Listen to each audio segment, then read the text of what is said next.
How would you find this derivative? There's probably a couple of ways to do it. 3e to the x over square root of x. You could go ahead and use the chain rule. I might take a second and rewrite this and take advantage of the product rule. Square root of x in the denominator, think properties of exponents and radicals. This would be exactly the same thing as x to the minus 1/2 power. And now if you think of this like a product, like an f and a g, we can take advantage of the product rule. Let's go ahead and do that. Let's take the derivative. The product rule says we take the derivative of the first function. 3e to the x, well, 3 is just a constant. It stays along for the ride with derivatives. And the derivative of e to the x is e to the x. It's its own derivative. So really no work here. That's the derivative of the first function. We multiply it by the second function, x to the minus 1/2. Product rule says plus in the middle. This time we copy the first function, which is 3e to the x, and multiply it by the derivative of the second function. The derivative of x to the minus 1/2, power rule.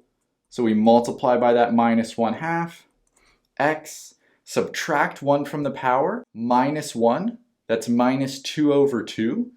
That would be minus 3/2. Hey, there we go. We've actually taken the derivative. You might want to take a second and factor this.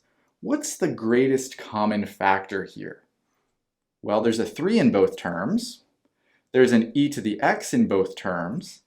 And there's an x to a power in both terms.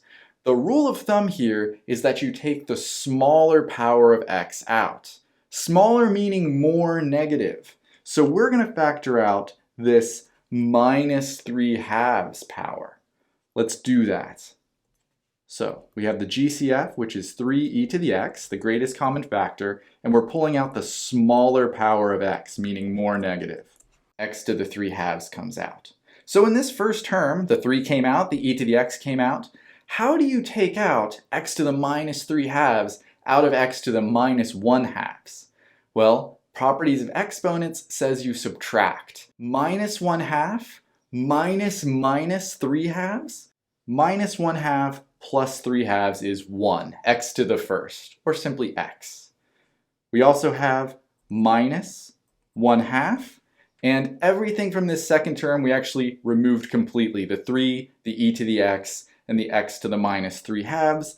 This is our simplified derivative. If you like, you could rewrite using some properties of exponents and radicals here. If you wanted to make it look a little bit nicer, you could just go ahead and write x to the minus 3/2 as x cubed square rooted in the denominator.